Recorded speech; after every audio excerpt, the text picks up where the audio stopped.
Hello, and welcome to Talk of the Town. I'm Michael Jacobi, executive producer of Jazz on the Plaz, host of Raising the Standards on KSCO, and delighted to have you with us on this special edition of the show. With us, Damon Williams. Hello, buddy. Hey. How are you? Love the shirt. Thank you. I Delicious. appreciate that. I got to tell you, there's always new things opening in Los Gatos. Normally it's a restaurant every other day. Right. But there aren't a lot of very hip retail stores that open up. And you, my friend, have an incredibly hip store. The store is called Bronze Age Bat Cave. Yes. And it's below Willow Street, Correct. essentially where it is. Directly And below. It is so cool and so much fun. Tell me, first of all, a little bit. When you've been open, how long? So we've been open a year and a half. Okay. January of last year. Yeah. So a year and a half, and we're directly below Willow Street. Kind of a bat cave, if you will. Yeah. Down below. It's dark. It's cool. Yeah. It's in more than one way. Yeah. But we've been. It's fun. It's. Well, I wonder, how, you sell a lot of comic books. And when I was growing up, comic books were a dime. So I'm figuring, what are they, $1 now? Sometimes they're worth a little more. What? So this is probably something you were. Well, I don't want to No. offend you, but you might have been reading something like that. Oh, so this is $5,000. Yeah, so that's a Wonder Woman from 1948, I think. Can we see that? That's Yeah. All right. Now let's talk a little bit about comic books. There's a 9.0 on here, Yeah. which is a grading. Obviously, the basis of price on this Exactly. is based on the grade. Now, does the grade also involve the number of printings? No. Okay, so No. that is there But another? there is census numbers. So Okay. like I can look this up and I can find out that there's only 38 of these Right. that have ever been graded, Okay. which is probably a good percentage of them. Yeah. And then you can also find out that 9 is the highest graded copy in existence. And, Hence the and is it on a $5,000 scale of price. 1 to 10? 1 to 10, yeah. Okay. Well, it's actually 0.5, okay. being an incomplete copy. Oh, okay. So obviously 1948, not a lot of survivors Wow. in high grade, so that's a pretty impressive copy. So is it likely, since it's this high of a grade, this was just stored in More a than plastic likely. bag or something? Yeah, and what I Let me just throw this in. I'm kidding. to me, what was amazing is I actually found this in what we call the wild, out digging around, hunting at shows and conventions, and I found that ungraded. And, So it's like and picked it up. pickers. You Yeah, go- you yeah, know- exactly, and it was And pretty you- fun, and sent it out. Came back the highest graded copy ever. So pretty fun stuff with that. Now, how do you establish price? On something like that, you kind of make your own. Okay. Because it's one of a kind. But obviously, are there? That's the only 9 in Yeah, existence. exactly. Oh. There's 2 8.5s. And what are those going for? Those are around $3,000 to $4,000. Okay. But there's also what they call GPA, which is a grade point analysis or pricing analysis, and you can look that up and you can track all the sales. It's almost become like a stock when they're graded. Now, it's essentially true of many collectibles, baseball cards, which Coins. you and I, similar. as kids, said, Oh, yeah. my mother threw them all away, and I've got the classic story that I had the $2 million. I've heard it too many I had times. the Mickey Mantle, and it went for $2.1 million or something. The rookie card, and Yeah. so, and we all went through that, but not a lot of comic books. Has it been more or less the last 20 or 30 years? Did people save them in the 50s and 60s? No, it really wasn't until like the comic store came out in, I want to say, like the late 70s that people started, maybe I should put these in a bag and a board and put them away and protect them. Before that, it was like the newspaper, you know? So finding a real high grade copy, and a lot of these during the war times were getting recycled. Yeah. So the print runs are super low. So not until like 1980 even was when guys started kind of, this might be an investment. Now that begs an interesting question in terms of classic comic strips. Yeah. From newspapers. Are those of great There value? is some that, like first appearances are always going to be a big thing. So that those real early appearances of Snoopy ones or stuff like that, they do hold some value. And there's a certain niche of, there's collectors that are into them. But nothing like the superheroes. The superheroes are the big ones. I met Charles Schultz. I was covering the AT&T golf tournament. Schultz, of course, who did Peanuts. Yeah. And I met him, and I said, you know what? You and I have something in common. He says, what's that? And I said, we both like two-dimensional women. And he thought that was very good. Okay, so as a kid, I'll tell you a story. you look like you got fresh air as a child, so you probably I'll tell you a weren't story. locked in. So Okay. when I was a kid, I was probably 14 or so. My mom there was a comic store in Campbell, I think or Saratoga. It was called Red Planet Comics, and it was in El Paseo, which is no longer. Now it's the movie theater and whatever. And it was a cool brick old building, and there was the Lucky there, and I would beg my mom to go shop at Lucky's every week. And she would go there, she'd park, I'd jump on my skateboard, I'd skate down through the bricks and hit the comic shop and just be in heaven. And it was some of the best memories of my life.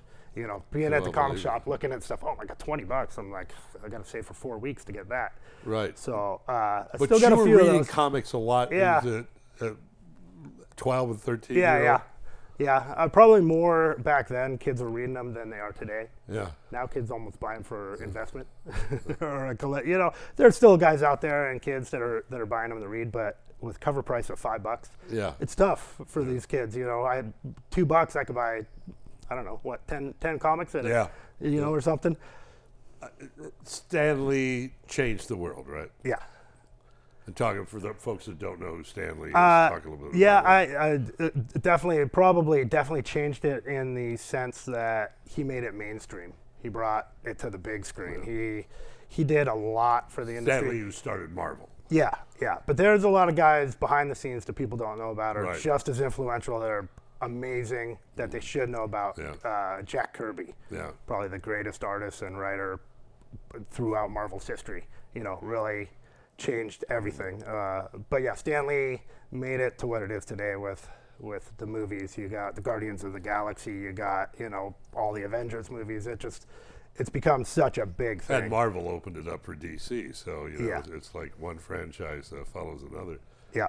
What's the have you seen it? What's the highest priced comic book you've ever sold? And what's the highest price you've ever seen?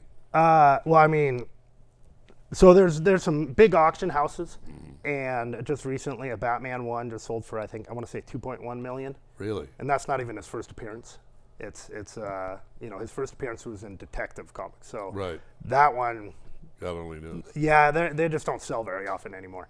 The guys that have them, guys like Nick Cage, Nicolas Cage, they keep them hidden away. You know what I mean? So that sold for 2.1 million. I've never held anything like that. I did just grade a Amazing Fantasy for a friend of mine, sent it out for grading.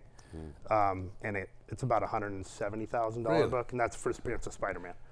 What's the Holy Grail these days?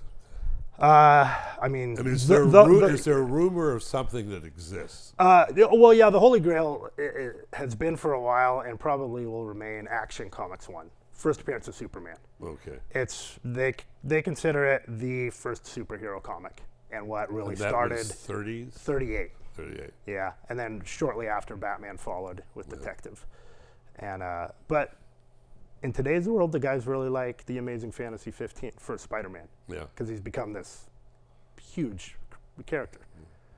We're talking with Damon Williams from Bronze Age Batcave, which is downstairs from Willow Street, a remarkable store. And when we get back, I'm going to talk about some other collectibles. Let me just take a moment to remind folks that that jazz is back again this year, finally, after the layoff.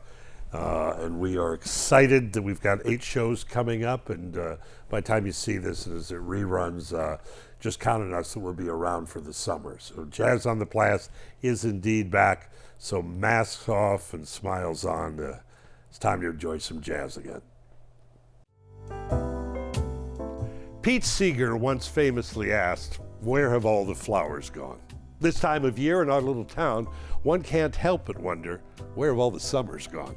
Has it really been 3 years since we sat together on a warm June evening to share a moment of friendship, community, and jazz?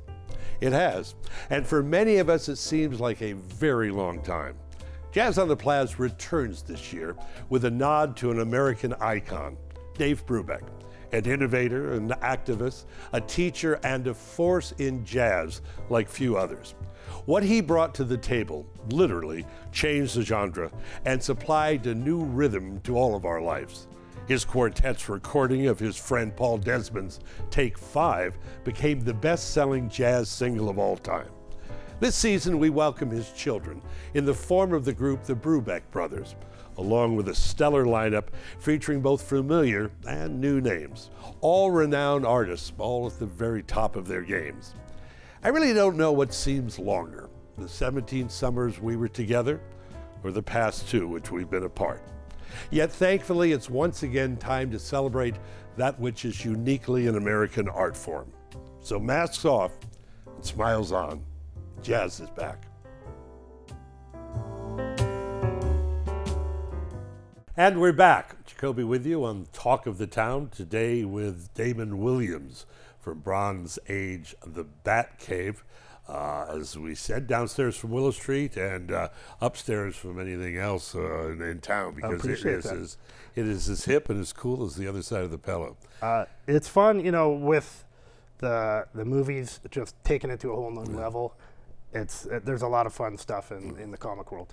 Okay, let's talk about how, did you have a real job at one point? I kind of still do, but I'm trying to. Did you have a job that you weren't passionate about?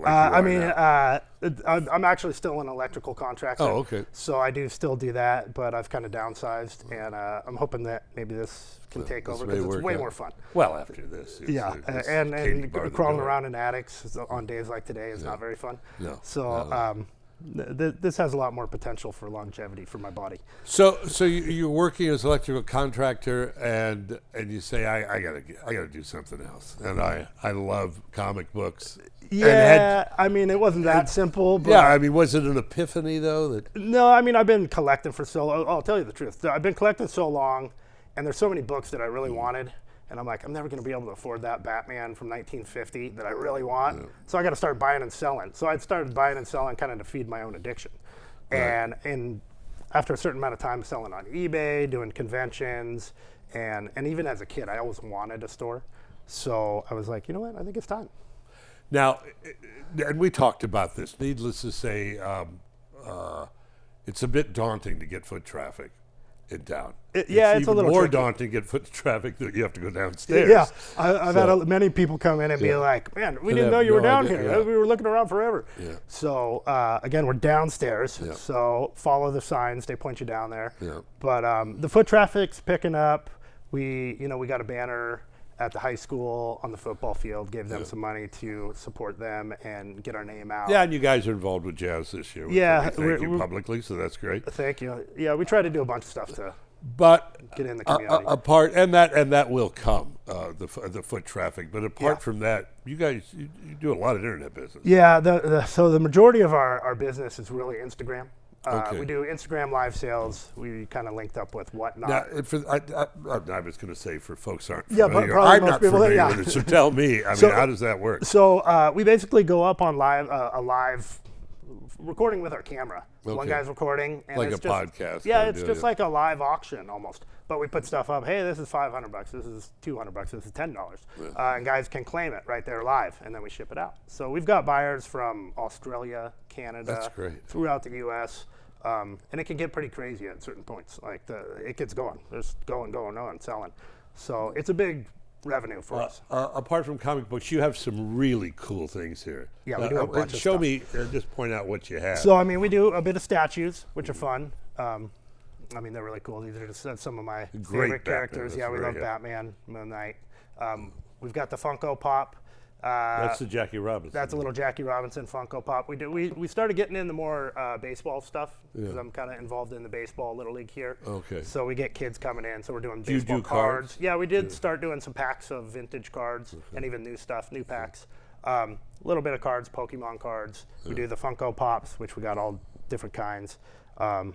What's the can? This is just kind of fun. It's pretty silly. It's a Spider-Man soda, and inside is a Funko Pop. Oh, really? Yeah, so I just thought it was kind of cute. That's very cool. Yeah. And then, we've got some new books, too. And the marketing guys are amazing. So this is a 0 Point Fortnite comic book that the kids buy, and they get a code to get a special armor on their video game. Really? So in order to get that armor, the only way is you have a one-time code that you have to buy the book for. So these guys are geniuses. Now, I'm going to really point out my lack of knowledge on this, but what is the new thing that you can buy Oh, the NFTs. Yes. I wish I knew more about it. It's like Bitcoin. If I had 6 hours, somebody could explain it. Yeah, I know. For me, if you can't grab it, Yeah. it doesn't really exist. But those go for just scary numbers. Yeah, I'm still a little confused about it, honestly. Yeah. We do have we've been doing a bunch of kids stuff too. So Okay. I brought some of the old golden, what do they call them? The old Golden books. Golden books, I think. Yeah. So I remember reading those as a kid. So those are still really popular. We do get a lot of walkthrough of kids. You get bidding. You get a lot of young kids with money. I mean, we're in Los Gatos, so you'd be surprised. I understand that. You know, the $50, the 8-year-old with the $50 a week allowance, and he comes down and spends 40 of it here. So we love that. But yeah, no, you'd be surprised. Tell me, Damon, what Bronze Age brings to the table that, there are others. I know there's a place in Hollister. There are other places. Yeah, no, definitely. No one else does. we really specialize. And it's my passion. So that's we have obviously the new books like these. We have the subscriptions. If you want to read Spider-Man every week, you can come down. You can sign up. Oh, you'll get an email every week. Hey, your new book's in. We do that. But what I really enjoy and am passionate about is the older stuff, the vintage books, the scarce stuff. So we have an amazing wall like nobody's else. It's 40 feet of ceiling to floor, just vintage books, and it's always changing. Folks, it's a remarkable place. You need to go in there and look around. I would think, because being a marketing guy, I would think that there must be when someone comes out with a new comic book, which I'm assuming happens. Every Wednesday. Yes. That's what time you got. Yeah. But I would assume that you get hit on by salespeople who are going, if you buy X now, you get original this, you get perk. There is definitely some incentives, and that's actually what they're called. Funny. So they do. It's a real big thing now too. Is a 1 in 50 incentive. So for every 50 you buy, you get this limited book that only is issued to somebody that has bought 50 issues, and you get one copy. And that one may sell for $75, $100 right out the door. So you may be better off if you start a comic book only doing 500 copies. Then selling them as part of that deal. There's definitely, we kind of call that manufactured scarcity. Yeah. So to me, it's kind of cheating. Yeah. This is real scarcity. Yeah. Because it just over time, there's just none left. Why is it scarce? Well, we only made one. Yeah, but yeah, there's definitely some tricks that it's all market. Exactly. Yeah. And as you were saying, one comes out every Wednesday. It's like singles and music releases. Yeah. What has in the last few years? What's taken off? What that you've seen start from an infant that now is pushing legend? So for those that haven't seen it, The Edge of Spider-Verse. It's an animated movie, and you would probably love it. I'm not a big animated guy, and I was like, I'll sit down and watch it with my kids, and I was stuck. I was like, man, this is like good. The Batman series? No, it's a new Spider-Man. He's a young kid, and he becomes the new Spider-Man. And now, if you go to the grade schools, all these kids know Miles Morales. They don't know Peter Parker. Really? They know and Miles Morales is the new guy? He's the new Spider-Man. Really? But the animated movie is amazing. I recommend it for anybody to watch. It's really good. And he has taken off. How do you get that? You just get it online? Or I believe it's probably on Disney. Okay. It might even be on Netflix, right. I would imagine. Came out about, I want to say maybe 3 years ago. But in the last 5 years, he's just taken off. Yeah. And people love him. They're still, they are doing new events. Like this is a new event, Dark Crisis. They do these big events where it'll span 5 or 10 different comic series, and it'll all tie in and create one giant story. The folks that watch this show know it's a lot of flow of consciousness, so I'll throw one at you. What major hero has died and he's just gone? That didn't get resurrected. Yeah. That's the thing, is like Superman dies. Nobody he's really back. dies. Yeah, they never die, right? On occasion they do. They try, but they always have find a way to make them come back. It's like WWF. Yeah. It's always something. That's a good question. I'll have to think about that one. I wonder if there's any big guy that just I mean, that maybe died with the artist. You know. I don't know. Yeah. I mean, there's plenty of artists that have revived guys, Yeah. brought them back to life. Iron Man was dead in the 70s. Yeah. I mean, not literally dead, but he was like, the series was canceled, and then Bob Layton came in and brought it all back. I mean, it's like the Marvel films. I said it's they've created. It's like Bond. How many characters can they come up with? Yeah. I was fairly familiar with the comic books, but I haven't heard of some of these guys at all. One that has really taken off too, that you thought they already were huge, but they've only gotten bigger, is Star Wars. Since Disney took that over. So they span comics, they know how to Funko market, Pops, figures. I mean, they got everything Star Wars, and it sells. Are there numbered figures? Yeah, so actually all of these usually have I don't know if we can see that, but they've got a limited. So these guys are limited. Usually that 50 out of 5,000. Yeah, so this one was more printed, but sometimes they're 500 or 1,500. 3,000, and those things go up in value. I bought a Silver Surfer one, big guy like this, and I just loved it, so I bought it for myself. I paid $120, and I was looking on it online the other night. You can't find one for under $1,000. Really? Yeah. So I mean, because they only produced 1,500 of them. You know, I wish we'd, you're on my radio show this week. Yes. And which I'm delighted. We'll have some fun chatting. But I wish we'd done this show for Father's Day and remember it next year, because the show will still be running. Yeah. What a perfect Father's Day gift. Right. We're talking about bringing the old man some memories back. Yeah. And a perfect birthday gift for a young person as well. Yeah, no, we got a ton of stuff. We got stuff for kids. We got stuff. I mean, everything. do you want to say, I mean, I'm sure you get young people in and say, I'll buy this, I'll put it in here, and I'll say, do you ever want to say, read the damn comic book? Enjoy yourself. You're a kid. There is a little bit of that lost art of reading. Yeah. I mean, it does exist, and sometimes a lot of guys collect for the cover art now. Okay. They're it's almost like wall art. Yeah. They like the art. But there is still quite a foundation of readers out there. Yeah. But they seem to be a little older for the most part. Especially you've got comics you've got a little more adult content comics, more. Yeah, pretty more R-rated kind of thing. Yeah, I mean, even at least PG-13, but a little more risque. And our version of that show runs at 2 a.m. by the way. But on the screen behind us throughout the show, you've noticed that those are shots from the inside of the store, which is, as you pointed out, with the 40-foot wall and stuff. It's a plethora of memories, and it's such a fun place to walk in. Yeah, we actually have what I call the vault, and I kind of created it. I don't think we've got pictures of it, but created it to be Batman themed. It's got a yellow and black checkerboard floor, and we have all our graded books there, and that's kind of where the hardcore collectors go and they dig through. I think we have the biggest graded selection in California, probably. Really? We have about 500 graded books. And when you do something online, it's on Instagram. Do you how do you sign up for that? So you can just follow us. Actually, you just follow us. It's at Bronze Age Batcave. Okay. Real simple. You follow us, and you'll get a little ding or whatever and say, "Hey, they're going live." Okay. And we try to do that every Tuesday night. Okay. Lately, because my boy's been in the All-Star, the 9U All-Stars for Los Gatos Little League. Give him a shout out. We've been getting. I've had to cancel a few shows, which is fine. That's fine.